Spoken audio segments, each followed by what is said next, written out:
Yes sir. अच्छा रितिका, मुझे बताइए स्टैटिस्टिक्स एक प्लूरल सेंस में मतलब क्या होता है, जो मतलब समझे हैं, whatever idea concluded. Sir it means collection of numerical fact. Okay ठीक है। तो प्लूरल सेंस में क्या है कि आपके पास डेटा अवेलेबल है and then you further analyse is for different purposes, right. ये आपका प्लूरल यस सर। होता है, ठीक है। अब उससे आप अलग अलग काम कर सकते हैं। और इसके बाद से है स्टैटिस्टिक्स किसमें, सिंगुलर नाउन में, यानी कि सिंगुलर सेंस में, है ना। अब इसका मतलब क्या होता है, what does it means, let's begin. आज का क्लास शुरू कर रहे हैं, सारे लोग कनेक्ट हो गए हैं, आवाज आ रही है सबको? यस सर, मैंने अभी कॉल किया था तो वो भी आ रहा है। ओके ठीक। तो देखो प्लूरल सेंस में हमने ये बोला, जैसे कि एम्प्लॉयमेंट स्टैटिस्टिक्स था, तो मैंने ये बोला कि एम्प्लॉयमेंट का डेटा हमारे पास क्या है, ऑलरेडी अवेलेबल है, और उसको हम लोग क्या कर रहे हैं, फर्दर एनालिसिस कर रहे हैं, राइट। ये हमने डिस्कस करा था, ठीक है। तो यार डेटा अपने आप तो कलेक्टेड नहीं हो गया होगा ना? नहीं सर। ठीक है, ऐसा तो है नहीं कि भगवान जी हम लोग को डेटा भेज दिए, क्या देखो एम्प्लॉयमेंट का डेटा ये होगा, ऐसा तो कुछ होगा नहीं, राइट। यानी कि डेटा कलेक्ट होगा, there is a process, right. There must be some process through which data will be collected, presented, ठीक है, उसका एनालिसिस उसका इंटरप्रिटेशन होगा, right. And that process itself is statistics in singular sense. वो process ही क्या है, स्टैटिस्टिक्स है, किस सेंस में, सिंगुलर सेंस। Singular sense. सारे लोग मतलब समझिएगा, हम आपको क्या बोले कि जैसे प्लूरल सेंस में हमारे पास अगर एम्प्लॉयमेंट स्टैटिस्टिक्स था, तो हमने वहाँ पे ये डिस्कस किया था कि ठीक है, एम्प्लॉयमेंट के रिगार्डिंग जो भी डेटाज हैं, जो भी चीजें हैं कि कौन लोग एम्प्लॉयड हैं, कौन लोग नहीं है, क्या चीजें हैं, वो सारा कुछ एम्प्लॉयमेंट स्टैटिस्टिक्स में क्या था, हमारे पास अवेलेबल था। और हम उस पर फर्दर क्या करेंगे, अपने इन्वेस्टिगेशन के हिसाब से क्या करेंगे, उसको यूज करेंगे, है ना। लेकिन सिंगुलर में क्या है कि सिंगुलर में यहाँ पे स्टैटिस्टिक्स एक प्रोसेस हो जाता है, क्या होता है, प्रोसेस है, जिसके थ्रू आप क्या कर रहे हैं, डेटा को आप कलेक्ट करेंगे, उसका प्रेजेंटेशन करेंगे, फिर उसको एनालाइज करेंगे, ठीक है, देन आपका इंटरप्रिटेशन करेंगे।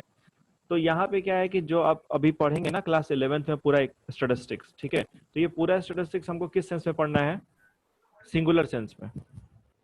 किस में पढ़ना है, सिंगुलर सेंस। ठीक है, देखिए बोले in a singular sense statistics means science of statistics और statistical method. It refers to what techniques or method relating to the collection, classification, presentation, analysis, and interpretation of quantitative data. Data, sir. Okay.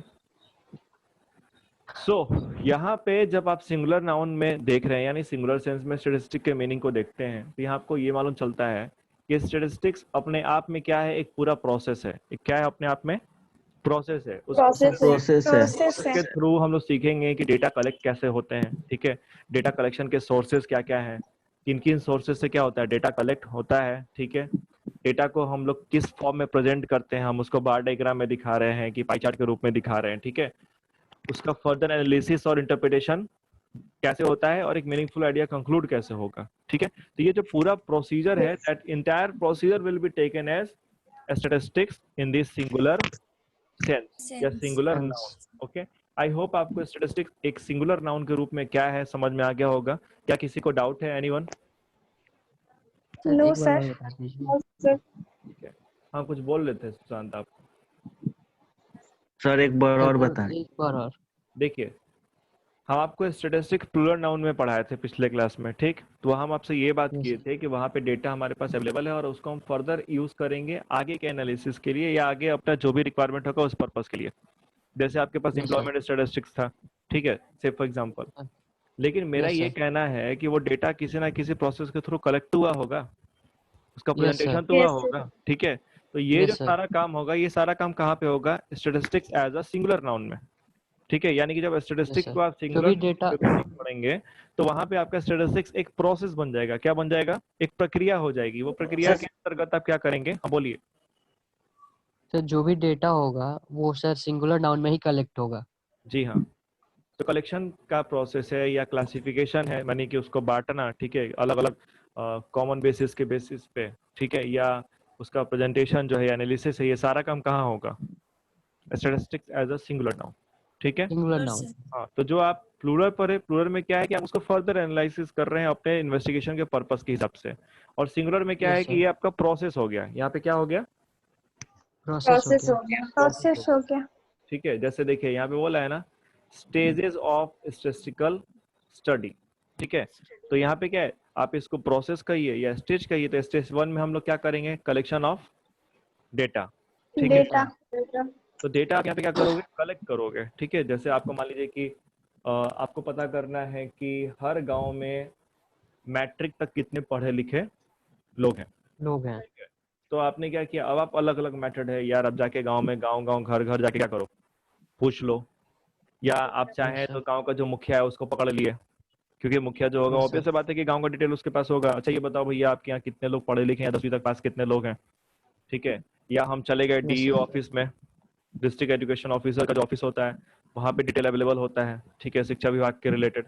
तो आपके पास different sources है और आप उससे क्या करेंगे? Data को कलेक्ट करेंगे। कलेक्ट करेंगे। ठीक है, फिर आप ऑर्गेनाइज करेंगे डेटा को कि डेटा को किस तरीके से क्या करना है, विधिवत तरीके से लिखना है। ठीक है, ऑर्गेनाइजेशन होगा, क्योंकि मान लो अगर हम नंबर के फॉर्म में कोई चीज लिख दिए तो बस कलेक्टेड है ना, जब तक ऑर्गेनाइज नहीं होगा आप उस पर स्टडी कैसे कर पाएंगे? है ना। Yes, sir. इसके बाद से आएगा प्रेजेंटेशन, क्योंकि देखिए ऑर्गेनाइजेशन भी होगा तो डेटा भी ज्यादा बड़ा दिखेगा, है ना। हो सकता है कि एक नॉर्मल sir. इंसान को अगर हम दिखाएं उसको समझ में नहीं आए, तो फिर बोला गया कि प्रेजेंटेशन करो, उसको क्या करो? पाई चार्ट के फॉर्म में या बार डायग्राम के फॉर्म में, इन चीजों के रूप में क्या करो? प्रेजेंट कर दो, तो आपके लिए समझना क्या हो जाएगा? डेटा को बड़ा आसान सा हो जाएगा। ठीक है, जिसमें हम आपको एग्जांपल दिए थे, जैसे जब क्रिकेट मैच चलता है और एवरेज रन रेट की बात आती है कि कितना रन ऑन एवरेज बना पर ओवर, तो आपके पास क्या होता है? अचानक से आपके स्क्रीन पे क्या होगा? एक बार डायग्राम बन के आता बार है डायग्राम ना, आया था। फ्लैश करता है स्क्रीन पे। आप देखते हैं, आप एक बार समझ जाते हैं कि अच्छा 7वें ओवर में सबसे ज्यादा क्या हुआ है? रन बना लगा है। है। ठीक है, तो आपको टाइम नहीं लगता है वहां पे, तो वो हो गया, that is your presentation pass, stage 3। फिर क्या होता है? एनालिसिस होता है, जहाँ पे आप क्या करेंगे? बैठ के वही मीन मीडियन मोड जो आप निकालते हो। ठीक है, और then is your interpretation of data, मतलब कि एनालिसिस में तो आप कैलकुलेशंस कर लिए, है ना। और इंटरप्रिटेशन में आप क्या करते हैं कि आइडिया कंक्लूड करते हैं कि भैया गिवन डेटा से क्या इंफॉर्मेशन निकल के आया। आया। ये 5 स्टेज में आपका पूरा क्या है? स्टैटिस्टिक्स एक सिंगुलर नाउन के रूप में क्या है? इन्वॉल्व होता है। ठीक है, क्या ये बातें समझ में आई आप लोगों को? Yes, yes sir. सर। ठीक है, इसलिए जब आप अपने किताब को खोलिएगा तो ये सब एक एक चैप्टर के रूप में क्या हो जाएंगे? कन्वर्ट हो Yeah. जाएंगे। दिया है ना। Yes, sir. अब आप जब देखोगे चैप्टर्स के नेम तो आपको दिखेगा कि ये चैप्टर्स के रूप में क्या हो गए? कन्वर्ट हो गए, क्योंकि हमको पूरा जो क्लास 11th में स्टैटिस्टिक्स पढ़ना है वो पूरा स्टैटिस्टिक्स किस फॉर्म में पढ़ना है? सिंगुलर फॉर्म में, है ना। तो सिंगुलर फॉर्म में पढ़ना है, तो आप पूरा यहाँ प्रोसेस डिस्कस कर रहे हैं कि किस तरह से डेटा कलेक्शन होगा, किस तरह प्रेजेंटेशन होगा। इसीलिए हर एक स्टेज के नाम से क्या मिलेगा आपको? चैप्टर मिलेगा। Chap. ठीक है, is it clear to you Yes, people? sir. Yes, yes sir. Sir. Okay. इसके अलावा स्टैटिस्टिकल टूल होता है, क्या होता है? Statistical tool. Statistical tools. Tools क्या होते हैं? टूल्स औजार। औजार। उनको याद है कि पिछले साल महावीरी का बैच था। ठीक है, तो वो लोग क्या था कि उस टाइम में माइक्रो इकोनॉमिक्स लोग पढ़ा रहे थे, स्टैटिस्टिक्स नहीं पढ़ा था सब बेचारा सब। अब वो लोग का यूनिट टेस्ट है स्कूल में, तो वहां से क्वेश्चन आ गया कि व्हाट आर स्टैटिस्टिकल टूल्स। ठीक है, पता है क्या लिख के आया था सब? कि cutter, rubber, scale, this all are statistical tool. अपना कॉमन सेंस अप्लाई किया था सब, वो सबको लगा कि टूल मतलब औजार होता है। तो सब सोचा कि अच्छा स्केल से लाइन वाइन खींचते हैं, डायग्राम वग्राम बनाते हैं, तो इसी का पूछ रहा है। तो हमने पूरा लिस्ट लिख दिया। सर हम लोग सब लिख के आ गए हैं, हम लोग जितना था इंस्ट्रूमेंट बॉक्स में सबका नाम लिख दिए हैं। बोले बहुत अच्छे, वेरी गुड, पूरा फुल नंबर मिलेगा तुम सबको। तो आप लोग ये गलती मत कीजिएगा। ठीक है, Yes, sir. टूल्स का मतलब होता है जो आपके काम को क्या करे? आसान बनाए, या आपको कोई काम करने में क्या करे? हेल्प करे, मदद मदद करे। करें। है ना। मदद करे। ठीक है, तो जब आप हर चैप्टर को क्या करेंगे? डिस्कस करेंगे, हर चैप्टर को पढ़ेंगे, तो वहाँ पे कोई ऐसा तरीका होगा, कोई ऐसा जरिया होगा जिससे आप वो चैप्टर को स्टडी कर पाएंगे। ठीक है, और उन्हीं को क्या कहते हैं? उन्हीं को कहते हैं statistical tools. Each stage of statistical study involve the use of certain standard technique। ठीक है, यहाँ बात क्या है ना? टेक्निक की या मेथड्स की। दिस टेक्निक और methods are called statistical tools. ठीक है, टूल्स जैसे आपको नीचे देखिए, आपको बोला है ना कि स्टेज 1 में, तो आपको बोला है स्टेज 1 में क्या है, collection of data, data data data data. Data तो यहाँ पे आपको बोला स्टैटिस्टिकल टूल में सेंसस या सैंपल टेक्निक, सेंसस या सैंपल टेक्निक। देखिए सेंसस टेक्निक का, हाँ, एक मतलब थोड़ा सा समझ लीजिए बस। सेंसस का मतलब पॉपुलेशन होता है। क्या होता है? पॉपुलेशन। पॉपुलेशन तो पॉपुलेशन का नॉर्मल मतलब तो आप अपने लाइफ में यही समझते हैं, जनसंख्या, है ना? एक देश Yes, में रहने sir. वाले लोगों की संख्या को ही जनसंख्या यानी कि पॉपुलेशन कहते हैं। ठीक है, but when it come to statistics, statistics में पॉपुलेशन का एक अपना मतलब है। इसका मतलब सेंसस या पॉपुलेशन का मतलब ये होता है कि जो आप इन्वेस्टिगेशन कर रहे हैं उसमें इन्वॉल्व होने वाले टोटल लोगों की संख्या को क्या कहते हैं? पॉपुलेशन कहते हैं। पॉपुलेशन। ठीक है, जैसे हाँ, जैसे मान लो अगर हम स्कूल इंस्पेक्शन पे गए और उस स्कूल में टोटल 2000 बच्चे क्या कर रहे हैं, पढ़ रहे हैं, तो पॉपुलेशन कितना हो गया? 2000। 2000। ठीक है, 2000 2000। ठीक है, तो सेंसस कितना हो गया हमारा? 2000। ठीक है, अब मुद्दा ये उठता है कि अगर हम सेंसस टेक्निक लगाएंगे तो हम जितने 2000 बच्चे हैं हर बच्चे से क्या करेंगे, जा करके इंडिविजुअली पता करेंगे कि पढ़ाई का लेवल क्या है। ठीक है, और दूसरा टेक टूल्स क्या है आपका? Sample technique. तो सैंपल में क्या है कि मान लीजिए हर क्लास में अगर क्या है 60 बच्चे हैं सपोज, तो उन 60 में से हम क्या किए, एट रैंडम 20 लोगों को क्या कर लिए, उठा लिए और 20 से क्या किए, पूछ लिए। तो ये क्या हो गया? सैंपल टेक्निक हो गया, है ना?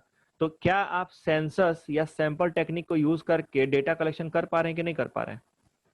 तो कर सैंपल पा रहे टेक्निक वाला एक बार और बता दीजिए। क्या चीज? सैंपल टेक्निक वाला एक बार और बता दीजिए। सैंपल होता क्या है? What do you mean by sample? आप सैंपल का नॉर्मल मतलब क्या समझते हैं? ये सैंपल बताइए। उदाहरण मतलब नमूना। नहीं, सैंपल को हिंदी में नमूना हाँ, कहते हैं। किसी चीज का नमूना। नमूना। हाँ, तो नमूना क्या होता है? नमूना मतलब किसी चीज को देख के हम बनाते हैं वो चीज। कोई चीज अगर आपका किसी बड़े मासेस को अगर कोई चीज रिप्रेजेंट कर रहा है तो वो नमूना होता है, सैंपल होता है ना? Yes sir. यही नमूना होता है। तो यहाँ पे कहने का सेंस यस सर है कि अगर मुझे स्कूल में इंस्पेक्शन करने जाना है, राइट? अब ऑब्वियस सी बात है, यस सर। 2000 बच्चे का तो इंस्पेक्शन इंडिविजुअली कैसे करोगे, कर पाओगे? इज इट नहीं पॉसिबल? सर। नहीं। हर बच्चे से पूछना, हर बच्चे से पूछ के डिटेल मेंटेन करना, अंत में कोई रिजल्ट ही नहीं निकल के आएगा ना, हर बच्चे का अलग अलग आ यस जाएगा, सर। तो बहुत प्रॉब्लम हो जाएगा वहाँ पे। तो वहाँ बोला गया कि यस यार सर। देखो, जहाँ पे आपका पॉपुलेशन बहुत वास्ट है, बहुत बड़ा है, ठीक है, तो वहाँ पे आप क्या यूज कर लो, सैंपल टेक्निक यूज कर लो। ठीक है, जैसे कि मान लो अब नेताजी का भाषण चल रहा है, आपको एग्जाम्पल दे रहे हैं, ठीक है, तो आप देखते हैं मीडिया वाले जाते हैं रैली में, जाते हैं ना? Yes sir. Yes Yes, sir. Yes ये सर क्या करते हैं कि 5 लाख लोग हैं तो 5 लाख लोग से जाके पूछ के आते हैं माइक लेकर के कि हाँ भैया बताइए आपको कैसा लग रहा है। नहीं। नहीं सर। ठीक है, तो एक नहीं महीना ले सर पूछते रहेंगे, एक महीना रैली चलता रहेगा।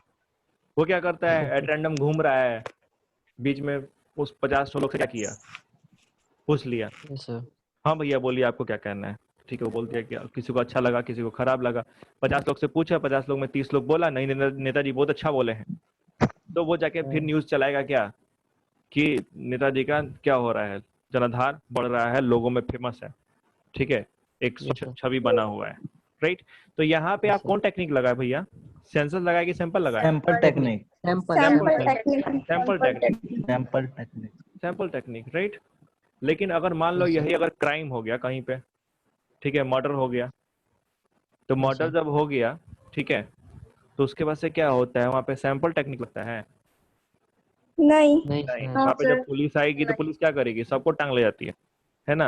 यस हाँ। सर। जितने लोग होंगे सेंसस सबको लगता यस उठा है। के सर लाएगी, वहाँ सेंसस होएगा। वहाँ पे अगर सेंसस लगता है 10 लोग टोटल थे, 10 को टांग के ले चलो, 10 से पूछो, है ना? तो वहाँ पे क्या लगेगा, सेंसस होएगा, है ना? सेंसस लगेगा। सेंसस ये बस एक एग्जांपल आपको समझा रहे हैं कि स्टैटिस्टिकल टूल का मतलब क्या हुआ, बात समझे?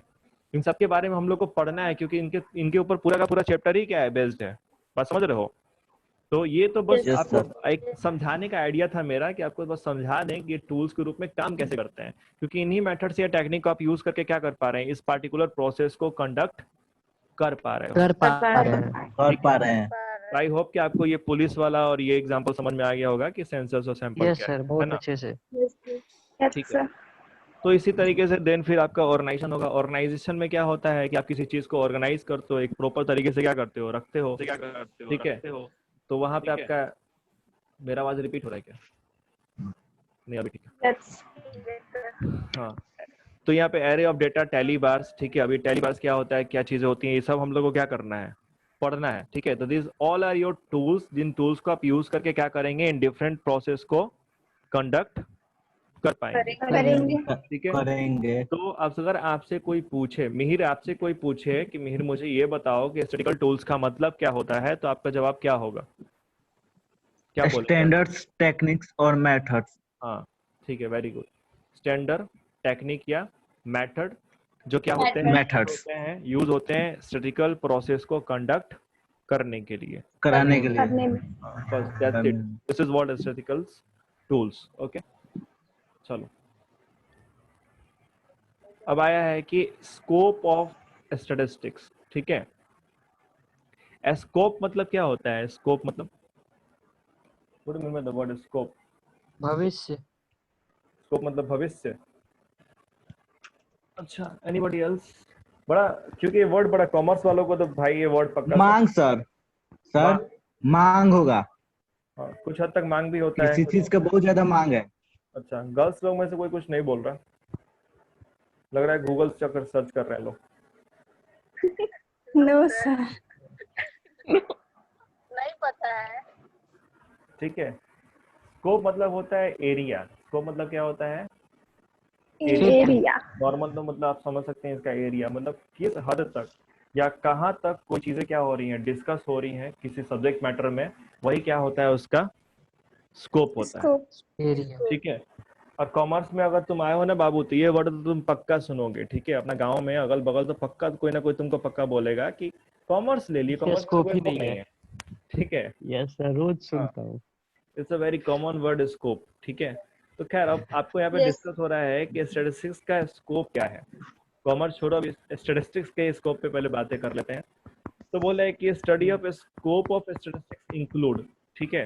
तो अगर इसके एरिया को हम डिस्कस करें तो इसको 3 हिस्सों में इन्होंने बांटा है। नेचर में, कि नेचर क्या है स्टैटिस्टिक्स का, दूसरा सब्जेक्ट मैटर, यानी कि इसमें कौन कौन सी चीज़ों को आप क्या करेंगे, डिस्कस करेंगे, और तीसरा इसमें क्या रखा गया है, लिमिटेशंस को। क्योंकि आपको पहले ही बोले, दुनिया में कोई भी चीज़ परफेक्ट नहीं होता है, तो हर चीज़ का कुछ ना कुछ क्या होगा, लिमिटेशन तो होगा ही, ठीक है। चलिए आते हैं नेचर ऑफ स्टैटिस्टिक्स में, ठीक है। Here the basic question is whether statistics is science और आर्ट। फिर सवाल आया आपके सामने कि साइंस है कि आर्ट है, Art. ठीक है। तो क्या होगा, दोनों है। दोनों होगा। आंसर देख के मत बोलो, तुम अपने मन से सोचो ना। तुम 10th क्लास में पढ़ो ना mean median mode, Yes sir. ठीक है। तो यहाँ पे क्या होता है, जो मीन मीडियन मोड बनता है, जैसे मन के वैसे निकाल दिए, No sir. नहीं। हाँ कि नहीं हम अपना मैटर से बनाएंगे, आपको क्या करना है, ऐसा नहीं ना है। नहीं. तो यहाँ पे क्या है कि the thing is based on some systematic way, right. कुछ ना कुछ रूल्स रेगुलेशंस पे क्या है, बेस्ड है। जब भी कोई रूल्स रेगुलेशन या सिस्टमैटिक तरीके से होगा तो क्या होगा, साइंस होगा, साइंस होगा। ठीक है। क्योंकि साइंस का मतलब ही क्या होता है, व्हाट इज साइंस? साइंस क्या है गाइस, व्हाट इज साइंस? तो जिसमें कोई रूल्स रेगुलेशन होता है। साइंस का मतलब होता है सिस्टमाइज्ड बॉडी ऑफ नॉलेज। अगर सिस्टमाइज्ड बॉडी ऑफ नॉलेज है कोई भी चीज, कोई भी आप उस तरीके से पढ़ रहे हैं, तो क्या है, साइंस है, ठीक है। Science है. क्योंकि आपके मन में जब साइंस हम बोलते हैं तो आपके मन में चलता है एक्सपेरिमेंटेशन, है ना। तो वो प्योर साइंस हो गया, वो क्या हो गया, प्योर साइंस हो Pure गया। science. और बाकी जहाँ फिजिकल वो अलग कहानी है, फिजिकल और क्या बोलते हैं, वो केमिकल के लिए कौन सा होता है जी, Chemistry. केमिस्ट्री। केमिस्ट्री तो होता है, वो तो पता ही है। एक फिजिकल साइंस होता है, अरे कौन सा होता है, खैर छोड़ो, साइंस नहीं पढ़ना हम लोग को, हम लोग कॉमर्स वाले हैं, leave it। तो स्टैटिस्टिक्स क्या है, is both a science as well as art. Science भी है और आर्ट भी है, ठीक है। As a science statistics studies numerical data in a scientific और systematic manner. As an art statistics relate to quantitative data to the real life problem. तो आप क्या करते हैं कि जो भी क्वांटिटेटिव डेटा है उसको Problems. कर रहे हैं ना, रियल लाइफ प्रॉब्लम को क्या करने के लिए, सॉल्व करने के लिए। तो प्रैक्टिकल एप्लीकेशन है कि नहीं, यस सर। पर्सनल एप्लीकेशन होगा ना वहाँ पे, जहाँ पे पर्सनल एप्लीकेशन होगा वो नॉलेज क्या होगा, आर्ट होगा, हाँ जी। Yes, sir. तुम लोग इतना कंफ्यूज क्या हो रहे हो? तुमको तो ऐसे भी हम लोग जब बात किए थे किसमें, एम्प्लॉयमेंट में ना बात कर रहे थे कि वहाँ पे पर्सनलाइज लगाना पड़ता है नॉलेज। क्या छोड़ो। Yes sir. तो आर्ट और साइंस में क्या है भैया, कभी भी साइंस आप कैसे जज करेंगे कोई चीज साइंस है कि नहीं है? आप देखो कि सिस्टमैटिक बॉडी ऑफ नॉलेज है कि नहीं है। अगर सिस्टमैटिक नहीं, तरीके से है नहीं है। साइंस है, नहीं. ठीक है। सिस्टमैटिक तरीके से है साइंस है। हो सकता है कि पूरी तरीके से प्योर साइंस नहीं हो तो पार्शियल साइंस हो, ठीक है। और पर्सनल अगर एप्लीकेशन है, मतलब कोई पर्सन टू पर्सन वेरी करेगा डिसीजन, तो वो क्या हो जाएगा? आर्ट हो जाएगा। इसीलिए आर्ट हो जाएगा। इसीलिए स्टैटिस्टिक्स क्या है? Is both science as well as an art. Art. Art. Okay, चलिए नेचर में डिस्कस कर लिए। नेचर में हमने ये कंक्लूड किया कि स्टैटिस्टिक्स जो है वो साइंस भी है और वो क्या है? आर्ट भी है। Let's move to the subject art matter. भी है। सब्जेक्ट मैटर जो होता है दो तरीके से है, डिस्क्रिप्टिव स्टैटिस्टिक्स और इन्फ्रेंशियल स्टैटिस्टिक्स, ठीक है। अब ये क्या होता है, लेट्स सी। डिस्क्रिप्टिव स्टैटिस्टिक्स क्या होता है? Refer to those method which are used for collection, presentation as well as analysis of data. This method relates to such estimation such as measurement of central tendency, mean average वगैरह वगैरह वगैरह। यहाँ पे देखिए क्या होता है कि आप पॉपुलेशन के, ठीक है, पॉपुलेशन यानी जो सेंसस है ना आपका, सेंसस जब हम वर्ड बोले सेंसस या पॉपुलेशन, तो आप समझ लेना कि जो आप स्टडी कर रहे हो उसमें आने वाले टोटल लोग, देश का जनसंख्या मत समझना। बात समझे? Yes, sir. sir. यस तो सर। डिस्क्रिप्टिव स्टैटिस्टिक्स का मतलब उन मेथड्स से refers to those methods which are used for collection, presentation as well as analysis of data, Data. Data. ठीक है। इन चीजों से है, जैसे आपका जो मीन मीडियन मोड आप पढ़ के आ रहे हैं 10th क्लास में, सेंट्रल टेंडेंसीज, ठीक है। ये भी आपका किस में आएगा? डिस्क्रिप्टिव स्टैटिस्टिक्स का ही Statistic. पार्ट होगा, ठीक है। Descriptive statistics is used when you estimate average height of the secondary student in your school. Likewise, descriptive statistics is used when you find that marks in science and mathematics of the student in all classes are intimately related to each other. ठीक है। Inferential statistics क्या होता है? तो ये बोलता है refers to all such method, ठीक है, by which conclusions are drawn. Conclusions are drawn. यहाँ पे देखिएगा, यहाँ पे ध्यान दीजिएगा, यहाँ पे डिस्कस हुआ था डिस्क्रिप्टिव में कि मेथड है काहे लिए? कलेक्शन के लिए, प्रेजेंटेशन के लिए और एनालिसिस के लिए, है ना। यहाँ पे आप कंक्लूजन नहीं ड्रॉन कर रहे थे, है ना, किसमें? डिस्क्रिप्टिव में। Descriptive में. Descriptive में जब इन्फ्रेंशियल स्टैटिस्टिक्स डिस्कस कर रहे हो तो यहाँ पे आप उन मेथड्स की बात कर रहे हो जिससे आप क्या कर रहे हो?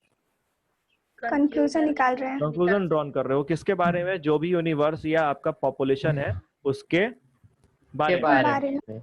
ठीक है। In statistics the term universe और population refers to aggregate of all item unit, ठीक है। आपको तो समझा चुके हैं ऑलरेडी कि यूनिवर्स या सेंसस या पॉपुलेशन का मतलब क्या है, ठीक है। इसमें कंफ्यूजन नहीं ना है? No, sir. No, sir. हाँ। टोटल आइटम जो आप अंडर स्टडी लेते हैं ना, अंडर ऑब्जर्वेशन लेते हैं, उसी को क्या कहते हैं? सेंसस कहते हैं, या उसी को पॉपुलेशन कहेंगे, या उसी को क्या कहेंगे? यूनिवर्स कहेंगे, ठीक है। यूनिवर्स। हाँ, अभी नहीं कि यूनिवर्स बोल दी तो ब्रह्मांड की बात कर रहे हैं, 7 अरब लोग हैं, सबको स्टडी करना है, ठीक है। तो उसमें स्टैटिस्टिक्स में यूनिवर्स, सेंसस या पॉपुलेशन का क्या है? अपना मतलब है। ये इन्फ्रेंशियल स्टैटिस्टिक्स और डिस्क्रिप्टिव स्टैटिस्टिक्स क्लियर हुआ आप लोगों को? Yes, sir. यहाँ पे बस क्या है, डिस्क्रिप्टिव में आप क्या बोलेंगे? वो मेथड जो यूज होते हैं कलेक्शन के लिए, प्रेजेंटेशन के लिए, ठीक है, और किसके लिए? एनालिसिस के लिए। Analysis के लिए. इन्फ्लुएंशियल स्टैटिस्टिक्स में बात होती है उन मेथड्स की जो यूज होते हैं किस लिए? कंक्लूजन्स को ड्रॉ करने के लिए, Drawn करने के लिए. निकालने के लिए, कंक्लूजन निकालने के लिए, ठीक है। That is your influential statistics. Okay. तीसरा तो दो चीज हमने डिस्कस कर लिया स्कोप में कि नेचर क्या है और उसका जो क्या है सब्जेक्ट मैटर क्या है। तीसरा लिमिटेशंस। तीसरा क्या है? लिमिटेशन। Limitation. लिमिटेशन। लिमिटेशंस क्या होते हैं आपके? एक तरीके से खामियां कह लीजिए, है ना, सीमाएं। लिमिटेशन मतलब क्या होते हैं? सीमाएं, मतलब कहाँ पे लिमिट हो जाता है। पहला क्या बोला है आपका? Study of numerical fact only. Study of numerical fact only. Only. अब देखो यार, स्टैटिस्टिक्स में ना क्वालिटेटिव डेटा का कोई जगह ही नहीं है, ठीक है। यहाँ पे जैसे हम आपको बोले कि ऑनेस्टी, जैसे उस दिन हम लोग बात कर रहे थे कि कोई इंसान कितना ऑनेस्ट है, ये स्टैटिस्टिक्स में डिस्कस नहीं हो सकता, नहीं होता है. क्योंकि you can not describe honesty in terms of number. Can you guys? Can you कर सकते हो? नहीं No, sir. sir. कर सकते हो, ठीक है। जिसको आप नंबर के टर्म में ना दिखा पाओगे भैया, वो आपका क्या होगा? स्टैटिस्टिक्स का पार्ट स्टेटिस्टिक नहीं नहीं होगा। होगा। जैसे आपको बोला ऑनेस्टी, फ्रेंडशिप, दोस्ती, ठीक है, दोस्त हैं, कितने गहरे दोस्त हैं, you can not define in term of number. Wisdom, no sir. Wisdom मतलब क्या होता है? बुद्धिमत्ता। अच्छा, नॉलेज और विजडम में क्या अंतर है? What is the difference between knowledge and wisdom? Knowledge मतलब ज्ञान अच्छा, और विजडम मतलब आजादी। विजडम मतलब आजादी, नहीं, बुद्धि होता है। बुद्धि होता है। विजडम जैसा बुद्धि होता है। हाँ, सॉरी। तो ज्ञान और बुद्धि में क्या अंतर है? What is the difference between knowledge and wisdom? Both are same thing और देयर इज ज्ञान से ही सर बुद्धि। ज्ञान से बुद्धि होता है। तो बस ज्ञान। अब देखिए, नॉलेज को तो भैया आप डिग्री के टर्म में नाप लेते हो ना, 90% लाया ज्यादा नॉलेजेबल है, 80% लाया कम नॉलेजेबल है ना। Yes sir. बुद्धि को आप नहीं नाप सकते नंबर के टर्म में, ठीक है। एक हो सकता है कि एक अनपढ़ गंवार इंसान होगा और बैठे बैठे आपको बेच देगा, आपको पता नहीं चलेगा, यस ठीक सर। है। किसके दम पे? बुद्धि के दम पे। बुद्धि के दम पे, बुद्धि के ठीक है। दम पे। बुद्धिमान, उसे क्या कहते हैं? बुद्धिमान, Brilliant. बुद्धिमान। ठीक है। तो बुद्धि को, यानी कि जो आपका क्या है, दैट इज योर ज्ञान, है ना। नहीं सॉरी, ज्ञान नहीं यार, ज्ञान तो नॉलेज है। तो आप बुद्धि को नंबर के टर्म्स में एक्सप्रेस नहीं कर सकते, यू कैन नॉट, नहीं कर सकते नहीं कर सकते, ठीक है। नॉलेज कर लीजिएगा, नॉलेज तुम अपना निकाल लो भाई, रिजल्ट रिजल्ट दिखा लो कि हम इतना लाए परसेंट, बहुत नॉलेजेबल है हम, ठीक है, आई एम डैम नॉलेजेबल। लेकिन हो सकता है कि तुम नंबर तो बहुत अच्छा लाए हो और तुमको बुद्धि नहीं कि रोड पे चलना कैसे है। चल जा रहे थे, रोड पे चलना था बाएं, चल गए दाएं, आ गए किसी गाड़ी के नीचे, ठीक है। अब सारा नॉलेज क्या हो गया? उड़ गया, बेकार। ठीक है। तुम लोग को नहीं, मजाक नहीं कर रहे हैं, I am damn serious about it, क्योंकि हम न्यूज़पेपर में Yes, पढ़े, sir. हमको बड़ा खराब लगा था।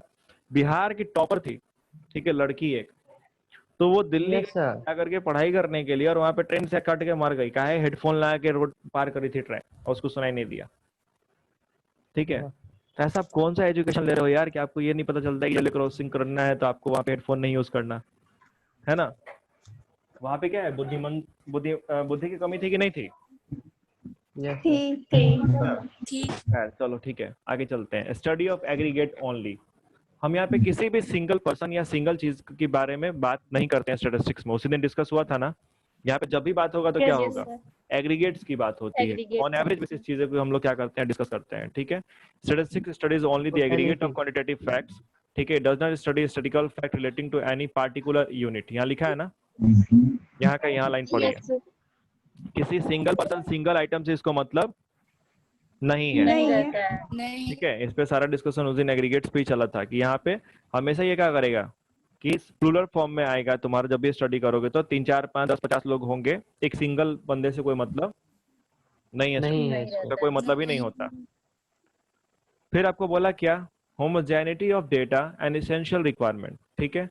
To compare data, it is essential that the statistics are uniform in quality. Data of diverse qualities and kinds cannot be compared. ठीक है. For example, production of food grains cannot be compared with the production of cloth.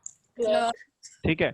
आपको बोलते हैं आप जो भी data आप compare करोगे वो होमोजेनियस होना चाहिए। होमोजेनियस मतलब कि एक जैसा, सेम होना चाहिए। सेम होने चाहिए, ठीक है। अब तुम अगर मान लो कि तुम यहाँ पे कंपेयर कर रहे हो कि राफेल विमान आया है 3000 किलोमीटर पर आवर के स्पीड से चलता है, अब उसको हम पानी वाला जहाज से कंपेयर करना शुरू कर दें तो हम पागल ही ना कहलाएंगे, क्योंकि पानी वाला जहाज अलग है और हवा वाला जहाज क्या है, अलग अलग है, है। अलग है। है ना।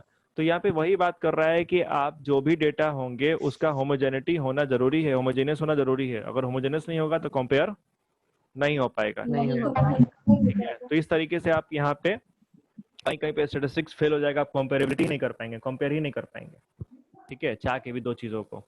फिर क्या बोला? Result are true only on an average basis.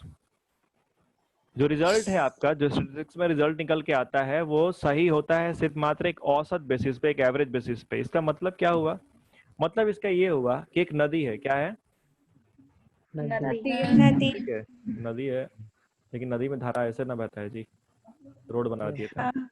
तो नदी है, अब आपको नदी क्या करना है, पार करना है। आप यहाँ पे क्या है, खड़ा है, ठीक है। तो आप एक आदमी से पूछे कि अच्छा ये जो नदी है कितना गहरा है, तो आपको बोल दिया है कि एवरेज जो है 4 फीट गहरा है, ठीक है, एवरेज कितना फीट है? 4 फीट कह रहा है। 4 फीट। 4 फीट। अब आप सोचे कि यार हम तो है 5.5-6 फीट के, आराम से घुस के क्या हो जाएंगे, पार हो जाएंगे। पार हो जाएगा। ठीक है, आप क्या किए, ना कोई बांस लिए ना कोई लाठी लिए, नदी में क्या हो गए, चले गए। कूद गए। आप जब गए तो जब आप जब नदी में जा रहे हैं यहाँ तक जा रहे हैं तो घुटना तक पानी है। आप बोले बड़ा पागल आदमी है यार, बोला था 4 फीट इतना पानी होगा, यहाँ तो मेरे घुटने तक पानी है। ठीक है, और जैसे ही यहाँ से आगे बढ़े थोड़ा सा, यहाँ पे गए तो सीधे गड्ढा था 9 फीट का, चल गए कहाँ, अंदर। ठीक है, हो गए राम को प्यारे। अब यहाँ पे क्या हुआ कि आपको आदमी जो था वो क्या बोला था, क्या एवरेज 4 फीट क्या है, गहराई है। गहराई एवरेज बोला था कि लगभग 4 फीट हो। ये नहीं बोला था कि यहाँ से 4 मीटर आगे जाओगे तो 9 फीट का गड्ढा है, जाके वहां पे डूब जाओगे। ठीक है, तो समझ में आया कि कैसे लिमिटेशन है आपका एवरेज के तौर पे, नहीं आया? Yes sir. ठीक है, आइए। आपका जो रिजल्ट निकलता है एवरेज के तौर पे निकलता है, तो जरूरी नहीं कि इस पर आप कोई पॉलिसी बना लेंगे तो सही होगा, है ना? एग्जैक्टली नहीं बताता है। क्या चीज? प्रोबेबिलिटी में रहता है। हाँ, एग्जैक्ट डिटेल्स नहीं exactly. होगा, एग्जैक्ट डिटेल्स नहीं होगा आपके पास। ठीक है, इसके बाद आपको बोला, लास्ट आपको क्या बोल रहा है कि विदाउट रेफरेंस रिजल्ट में प्रूव टू बी रॉन्ग। अगर आप रेफरेंस नहीं लेंगे ना तो आप कंफ्यूज हो जाएंगे। जैसे देखिए मतलब क्या होगा, रेफरेंस मतलब रेफरेंस मतलब कि किसी के कंपैरिजन में बात करना। In order to understand the conclusions precisely, it is necessary that the circumstances and conditions under which those conclusions have been drawn are also studied. Otherwise, they may prove to be wrong. जैसे क्या हुआ कि आपको पैसा लगाना था किसी business में, है ना, किसी कंपनी में। तो यहाँ पे क्या है, in the business of cloth profit earn during the 3 years 1000, 2000 and 3000। तो कपड़े के बिजनेस में जो प्रॉफिट हो रहा है 1 साल का 1000 है, फिर 2000 है, फिर कितना है, 3000 है। 3000। एक दूसरा पेपर बिजनेस है, उसमें भी क्या हो रहा है, उसमें आपका पहले साल का 3000, फिर 2000, फिर क्या हो गया है 1000। 1000। अब जब तुम एवरेज प्रॉफिट निकालोगे तो वो तो दोनों कंपनी का क्या आएगा, सेम आएगा। 2000 आएगा। ठीक है, अब आपने अगर रेफरेंस नहीं लिया, प्रॉफिट में आप नहीं देखे कि प्रॉफिट का ट्रेंड क्या था, तो अगर आपने लगा दिया कंपनी बी में तो आपका पैसा क्या होगा, डूबेगा कि नहीं डूबेगा? क्योंकि उसका प्रॉफिट हर साल क्या हो रहा है, कम हो रहा है। कम हो रहा है। ठीक है, तो रेफरेंस लेना क्या है, बहुत ही